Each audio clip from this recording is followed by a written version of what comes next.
Olá, mais um A Voz do Claustro no canal do Mosteiro de São Bento do Rio de Janeiro.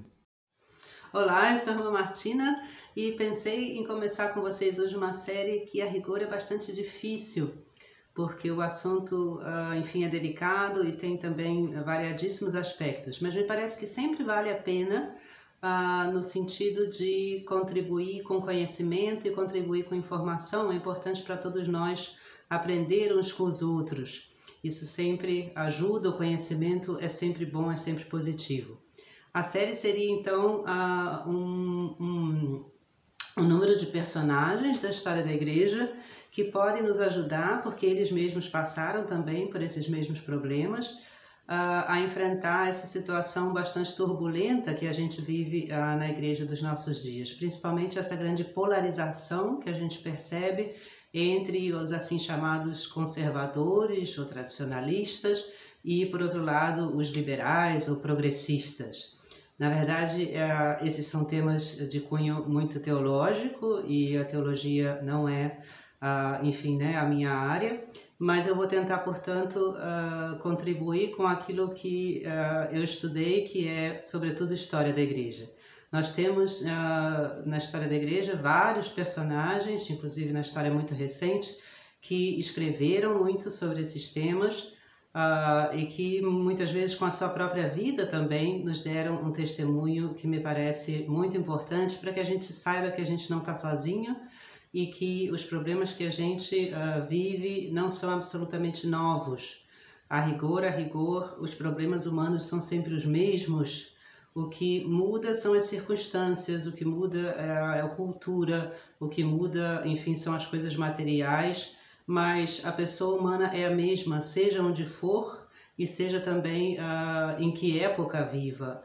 Portanto, a rigor, como dizia o nosso tão querido e saudoso Papa Bento XVI, cada geração precisa de novo achar o seu caminho, cada geração enfrenta a rigor os mesmos problemas humanos, apenas com roupagens, vamos dizer assim, históricas diferentes. Começando com uma certa introdução a essa dicotomia, vamos dizer assim, entre o que a gente poderia chamar em política, por exemplo, de direita e esquerda, e dentro da igreja isso mais ou menos, né, é chamado de progressista e tradicionalista. Começou na Revolução Francesa. É óbvio que há raízes históricas anteriores a isso, mas inclusive a terminologia política, direita e esquerda, começou na época da Revolução Francesa por causa da posição dos diversos partidos no parlamento francês, à direita ou à esquerda. E toda a história, sobretudo ocidental, mas como a Europa e o Ocidente têm muita influência no resto do mundo, a rigor a história, né, hoje em dia mundial, a partir disso, nos últimos 200 anos, foi marcada, sobretudo na área política, por essa divisão. Aqueles que se consideram mais de esquerda, aqueles que se consideram mais de direita e aqueles que ficam no centro, e assim por diante. A gente conhece bastante bem essa realidade. Obviamente que a igreja, sendo formada de pessoas humanas, que são parte da sociedade, como todo mundo, né? Desde o Papa até as freiras, os bispos ou, enfim, né, os leigos que fazem parte das paróquias, são pessoas que pertencem aos seus países, às suas sociedades, e que, portanto, trazem também para dentro da igreja, na dimensão muito humana da igreja, essas divisões que eles vivem na sociedade. E já no século XIX a gente começa a perceber, sobretudo na França, na Alemanha também, pessoas de dentro da igreja, sobretudo sacerdotes, religiosos, que começam justamente a se identificar com a esquerda política ou a se identificar com a direita política. Geralmente não de forma extremada, radical, violenta, embora haja exemplos, mas sobretudo intelectualmente, sobretudo no que concerne a uma tentativa de identificar a doutrina cristã, a fé cristã e até a moral cristã com, enfim, argumentos, vamos dizer assim, da direita e da esquerda políticas. Sobretudo vai ser no Concílio Vaticano II e na crise pós-conciliar que muitos de nós viveram, que essa polarização vai entrar então realmente com muita força dentro da própria igreja. A causa disso é sobretudo a influência externa, histórica, trazida para dentro da igreja e aqui já na época do século XX, sobretudo pela mídia, pela imprensa. O Concílio Vaticano II em si, quando a gente estuda o concílio, ele tem sido cada vez melhor estudado, acabou de sair um livro muito bom americano sobre o concílio, por exemplo, é uma reunião basicamente teológica e pastoral, como foi o desejo do Papa João XXIII, São João XXIII, que proclamou o concílio. No entanto, porque a mídia já estava muito presente ali no concílio, como o nosso Papa Bento XVI também descrevia numa palestra dele aos seminaristas de Roma, aos padres de Roma, a mídia, de certa forma, distorceu o concílio tão fortemente, no sentido da informação que a mídia trazia do concílio para o mundo do lado de fora, que até os próprios padres conciliares, que acabam lendo jornal e vendo televisão, vamos dizer assim, retornaram para o próprio concílio com ideias muitas vezes politizadas e retorcidas. E houve também, dentro do próprio concílio, certamente, desacordos, disputas e, vamos dizer assim, partidos dentro da igreja, embora não políticos, mas sim no que concerne a que rumo tomar, o que é melhor a gente fazer, qual seria a melhor atitude da igreja. Isso é normal, isso inclusive é benfazejo, isso é saudável, né, para que a coisa não fique, enfim, monolítica, desde que isso não altere a essência da revelação e da doutrina e da moral. Mas então, na crise pós-conciliar, se ouviu muito falar, né, de progressistas e tradicionalistas. Os progressistas são sempre, de alguma forma, ligados à esquerda política e os tradicionalistas, de alguma forma, ligados à direita política, a um saudosismo histórico e etc.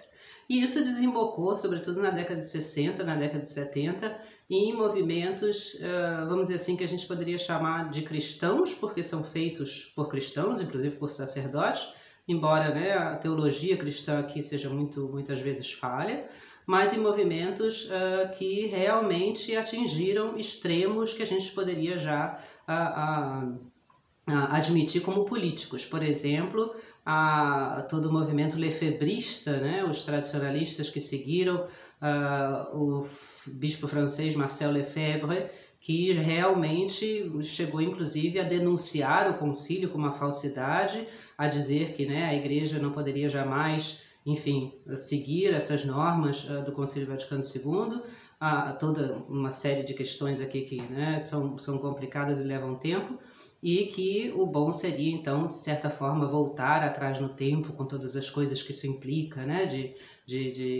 inclusive litúrgicas, de paramentos e etc. E há aqui uma grande ligação, certamente, também à direita política. Por outro lado, a gente vê, sobretudo na América Latina, mas em alguns países da Europa também, onde isso nasceu, todo o movimento da chamada teologia da libertação, que é um movimento, vamos dizer assim, eclesiástico, no sentido que há aqui, né, padres e bispos e arcebispos, inclusive, envolvidos, mas que tenta fazer uma identificação muito forte, inclusive uma identificação filosófica profunda entre a mensagem cristã e o marxismo e o comunismo. E até que, né, no pontificado de João Paulo II, sobretudo o cardeal Ratzinger, esclareceram muito essas questões, e também com relação aos lefebristas e outros grupos, e ficou muito mais claro, né, qual é o problema aqui. Mas são justamente grupos dentro da igreja que tentam levar o que é a rigor uma revelação de Deus, o que é a rigor a fé que nós temos, né, em Jesus Cristo, Filho de Deus e o Evangelho, reduzir, isso seria o verbo melhor, para uma dimensão meramente histórica, humana, cultural, política, filosófica e ideológica. Sempre essa redução, para o lado que ela for, por melhor intenção que ela possa ter, é ruim, é má. Assim dizia, né, o cardeal Ratzinger explicava isso tão bem no seu tempo como prefeito da Congregação para a Fé. Porque mesmo que ela seja feita com boa vontade, mesmo que a rigor haja ali alguns elementos que sejam positivos, a rigor ela é uma ameaça à fé, porque você está reduzindo a fé, tirando a fé da sua dimensão verdadeira. A fé não pode virar apenas uma ideologia humana a mais, por mais simpática que seja essa ideologia. Porque se ela vira uma ideologia humana a mais, então, na verdade, ela não é mais fé. Ela vai passar de moda, como todas as ideologias, ela tem um momento histórico e depois morre. Essa visão do cristianismo, inclusive também do judaísmo, do islamismo, como apenas uma coisa cultural, como apenas uma ideologia entre várias outras ideologias, que é uma coisa muito disseminada hoje em dia, quando se estuda, por exemplo, né, a comparação entre as religiões e sociologia da religião. É óbvio que culturalmente, historicamente, se podem comparar as religiões no sentido das consequências históricas e culturais que essas religiões tiveram. Obviamente, há uma dimensão humana muito grande dentro das religiões, mas em si mesmo, no seu cerne, a religião não é uma coisa cultural, não se apresenta, não quer ser e não se entende como uma coisa cultural, e sim como algo que realmente nos une a Deus. No caso do judaísmo e no caso do cristianismo, ainda mais do que isso. Nós entendemos e nós aceitamos a nossa fé como uma resposta a Deus. É Deus, Ele mesmo, que tomou a iniciativa de chamar o povo judeu, é toda a história do Antigo Testamento, de ir, né, vagarosamente se revelando a esse povo através dos profetas, através, enfim, do que todos nós conhecemos das Sagradas Escrituras, até que Deus envia o seu próprio Filho, que é nosso Senhor Jesus Cristo.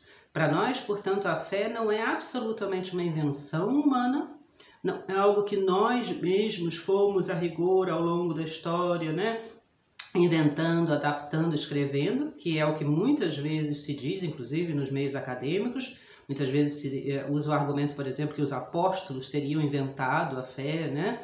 Que São Paulo teria feito uma adaptação de certas tendências judaístas do momento. Se isso é assim, então, na verdade, não existe a fé. A questão aqui é muito clara. Porque a fé cristã é tão clara como o próprio Senhor Jesus Cristo disse: eu sou o caminho, a verdade e a vida, eu sou o Filho de Deus.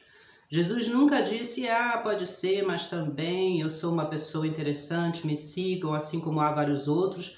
Não, Jesus não poderia ser mais claro nesse sentido. Eu sou o caminho, a verdade e a vida, eu sou o Filho de Deus, aquele que me segue terá a vida eterna, e assim por diante, como a gente conhece bastante do Evangelho. Portanto, a fé cristã é uma adesão nossa, livre, racional, a essa proposta, vamos dizer assim, que Deus nos faz de segui-lo, mesmo no sofrimento, mesmo nas dificuldades da vida.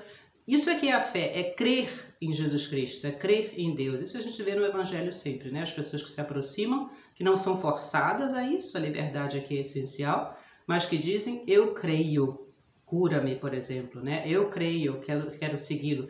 Isso é toda a história, enfim, não só do próprio Jesus Cristo, como a história da igreja também. A igreja está, como tudo que é humano, cheia de coisas culturais, cheia de coisas, inclusive, né, políticas, sociais, artísticas, etc. Tudo isso é interessante, tudo isso pode ser estudado, tudo isso pode ser comparado com outras religiões, sem problema nenhum. Mas o cerne e a essência não é isso. O cerne e a essência é justamente buscar qual é a verdade sobre Deus e sobre o homem. E como é que a gente pode saber essa verdade? Porque Deus mesmo se revelou a nós. A gente não consegue sozinho chegar até Deus pela nossa razão, pela nossa, enfim, né, capacidade pessoal. Deus, Ele mesmo se revela a nós e nos convida, e veio, ensinou, morreu por nós e ressuscitou para nos abrir o caminho do céu, e a fé é, portanto, uma resposta a isso. Na medida em que a gente se esquece disso, isso é outra, enfim, né, outro elemento sempre presente nas pregações e nos inúmeros livros do Papa Bento XVI, por exemplo. Na medida em que a gente se esquece da fé, a gente acaba fazendo da igreja, do cristianismo, do catolicismo ou do protestantismo ideologias, nada mais do que isso. Na medida que a gente se esquece de aceitar e se submeter a uma verdade, que não é uma coisa que vem de mim, não sou eu que invento aquilo, é uma coisa que está acima de mim, como o Papa Bento XVI sempre dizia, eu não sou dono da verdade, a verdade é que é minha dona. Eu não invento a verdade, ela é Deus, que na verdade me inventou, vamos dizer assim, né? Que me criou. Na medida em que a gente não se submete mais a isso, não aceita mais que existe uma verdade, que a gente pode chegar até ela e desiste, vamos dizer assim, da verdade, a gente está então aberto a qualquer, enfim, né, ditadura ideológica, política, social, filosófica, que seja. A gente perde o rumo, vamos dizer assim. E nesses momentos a gente cai geralmente em extremismos, cai geralmente em justamente, né, ideologias, etc.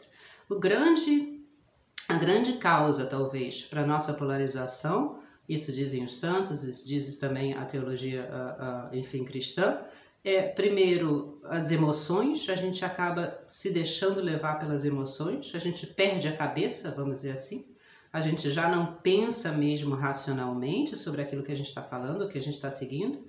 A gente, portanto, né, fica à mercê do que o grupo está dizendo, do que o partido está dizendo, do que a ideologia está dizendo, e eu vou me deixando levar, né, como se fosse inerte por esses grupos, perco a minha individualidade, perco a minha liberdade pessoal, perco a minha responsabilidade pessoal, já não sou mais eu sou apenas um número num grupo, numa ideologia, num partido. Por outro lado, a ignorância é uma grande causa dessa polarização, justamente porque a gente repete coisas, fala coisas, às vezes até anuncia coisas, às vezes até de forma agressiva enfim, né, entusiasmada, que a gente a rigor não sabe. Muito poucas vezes a gente realmente toma tempo para estudar aquele assunto a fundo, para olhar, para comparar, para pensar. A gente vai geralmente repetindo chavões que são, de certa forma, né, postos na mídia ou na internet, etc. E a gente acha aquilo interessante e vai repetindo sem realmente saber o que a gente está falando. E por último, a grande causa de todos os males, que é sempre o nosso orgulho, né? A gente quer aparecer bem, quer se destacar, quer estar, enfim, né, no meio do grupo, não quer ficar diferente, quer ser aplaudido, quer parecer inteligente, e às vezes a gente vai, enfim, né, pondo para fora enxurradas de palavras e de expressões que a gente nem sabe direito o que aquilo quer dizer, mas que parecem, dão pra gente essa impressão de ser pessoa inteligente, de ser pessoa, enfim, né, que os outros podem aplaudir e admirar. A gente não tem a humildade suficiente de ser quem a gente é, de realmente só falar aquilo que a gente sabe. E, como dizia o Papa Bento XVI, de realmente se submeter, não no sentido da escravidão, mas ao contrário, no sentido da libertação à verdade. Como disse nosso Senhor Jesus Cristo, a verdade vos fará livres. É a verdade que a rigor nos faz livres, que nos faz fortes o suficiente, fortes e resistentes o suficiente às ideologias, às ditaduras, aos extremismos, às agressividades, às violências e tudo aquilo que quer levar a gente por força, sobretudo emocional, por medo, em direções que a gente sabe que a rigor não são verdadeiras. Vamos tentar então fazer essa série. Um grande abraço e obrigada.